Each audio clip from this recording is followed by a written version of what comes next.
Alors, je vais faire une division avec cette petite machine à calculer château miniature, qui, à mon avis, est un prototype, parce que le mécanisme n'est pas complètement terminé à l'intérieur. Il y a, par exemple, j'ai un système qui permet de changer le sens de rotation du compteur, là, qui est intégré à l'intérieur, mais il n'est pas fonctionnel, il n'est pas terminé, il manque des pièces. Il n'y a pas les trous qui permettraient d'accrocher les pièces manquantes. Il n'y a pas non plus ici le levier qui permettrait d'actionner ce mécanisme. Donc le mécanisme en lui-même, il n'est pas fonctionnel. Je ne peux pas changer le sens de rotation du compteur, qui pourtant est prévu pour, puisque il est gradué que dans un sens. Si je tourne les roues à l'envers, bah, ça passe à 9, 8, 7, etc. Donc je ne peux pas compter les tours en sens négatif. Donc en particulier, ce n'est pas possible de faire une division normalement, mais on peut quand même la faire avec le mode additif, hein, puisqu'il y a un système simple qui permet de faire des divisions de façon additive, qui est décrit par exemple dans le mode d'emploi des Curta. Alors imaginons là par exemple que je veuille faire 125 divisé par 64.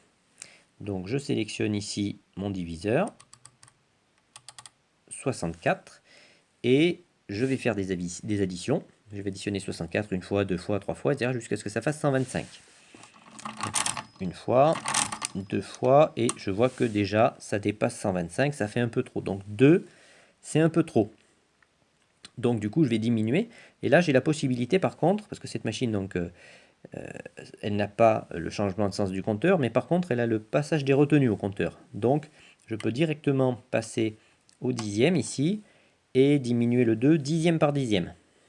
Donc par exemple j'enlève un dixième, voilà, et je vois que déjà je suis passé en dessous de 125. Ça veut dire que 2 c'était trop, mais 1,9 c'est pas tout à fait assez. Donc du coup je vais passer au centième.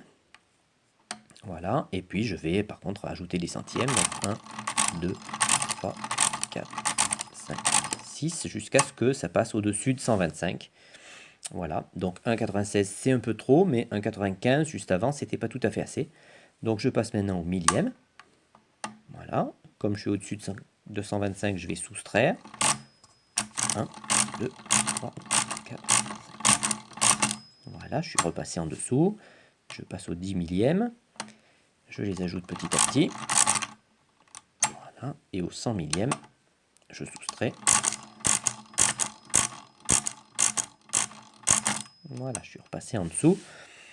Donc là, j'ai le quotient de la division euclidienne de 125 divisé par 64. Ça fait 1,9531,2.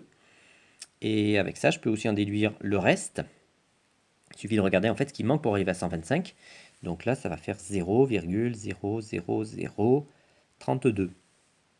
Voilà, donc avec cette technique, j'ai le quotient et avec ça le reste de la division euclidienne de 125 divisé par 64. Voilà.